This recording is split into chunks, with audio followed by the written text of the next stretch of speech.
Glennhughes, the rock god himself, recently sat down with none other than eddietrunk of SiriusXM. And folks, let me tell you, the conversation took a wild turn down memory lane. You remember the crazy 80s, right? Well, Glennhughes sure does. Well, kind of. He spilled the beans on his wild ride through that unforgettable decade. And let's just say it involved more than just killer riffs and roaring crowds. We're talking about substance abuse, folks. Yeah, the stuff that can turn your hair metal days into a hazy blur. Glenn didn't hold back. He opened up about his struggles with substance abuse, and guess what? He straight up revealed that he couldn't remember a single thing from that whole era. The 80s were a non-stop party for many, but for Glenn, it's a total blank cassette tape. I wanted to make changes in the 80s. I just didn't have the strength to do it, you know. And I was brought to my knees on Christmas Day 1991. That was the signal that I was definitely needed help.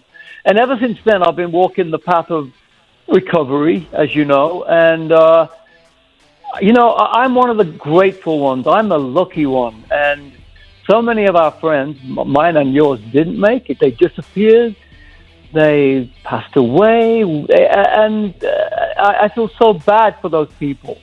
We got to keep breathing, and we got to keep doing what we do, and we got to be in the present moment. We got to live in this moment.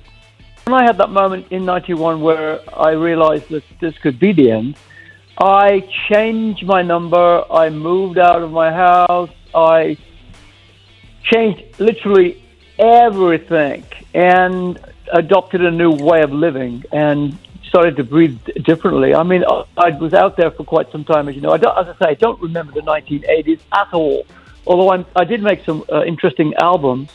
But since then, it's been a road of great road I've lived, you know, some amazing moments, and I cherish them all. Glenn delved further into the specifics of his inability to recollect the events of the 1980s. I don't recall like I should recall. I remember, of course, making the Hughes album in 82. Of course, you know that one. I remember recording Run for Cover with Gary Moore in 85, which was, wow, a moment that I really should have taken a look at closely.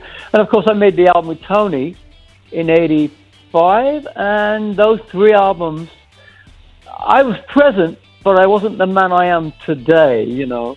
So I'm really happy with everything that has happened. To get to where I am, I'm really happy with what has gone on. I made my amends to people. I've had some magical moments. So I'm one of the lucky ones. Glenn stands as a testament to resilience and strength. He's risen above the challenges, conquered the shadows of substance abuse, and emerged victorious. With a determination that hits harder than a power chord. Glenn has embraced sobriety, rewriting his story and proving that rock and roll redemption is very much alive.